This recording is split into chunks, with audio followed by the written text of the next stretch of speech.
Mpendwa mtazamaji wa MK Media, nimekutana na mwamba wangu Fwimbo Boy akiwa katika maeneo ya Nyeunge, akiwa anatoka maeneo fulani.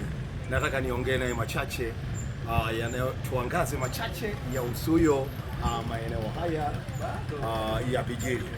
Fwimbo Boy, habari yako? Uko vizuri?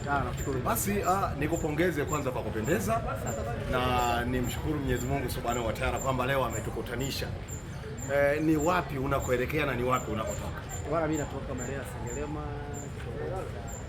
Mapande, naelekea Uyai. Kulikoni huko Sengerema? Au Sengerema bwana, kuna ndugu zangu walikuwa wamepigwa na msiba, basi nilikuwa nimeenda kusalimia kama kwa ndugu na jamaa.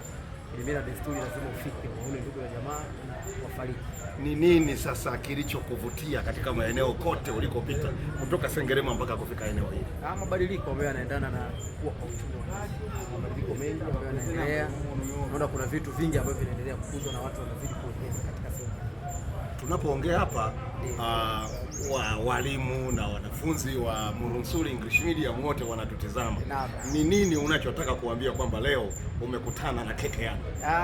Bana, keke mimi tunapenda tukwambie wale watoto wanaenda kumbia kazani katika taaluma yao, pia waendeleze kutembea katika maeneo mbalimbali ili waweze kuangalia mabadiliko ya nchi. Sio kalia eneo moja tu, kusoma jiografia za nchi na mabadiliko mbalimbali. Rai yako sasa kwa wapenzi wa MK Media, Keke TV, lakini alikadhalika na walimu sasa wa shule ya msingi Murunusuri, ni surprise gani sasa, ni dedication ipi? Bana, sisi tunakupongeza sana kwa sababu umeshapiga hatua kufikia hatua kama hii. Hatukutegemea, ni jambo la msingi ambalo sisi tunajivunia kuwa kwa staffmate wetu mmoja ameshachomoka kufikia hatua kama moja wapo ni hapa. Pili, endeleza kipaji chako brother, unafaa na huko unapoendelea, Mwenyezi Mungu akusaidie.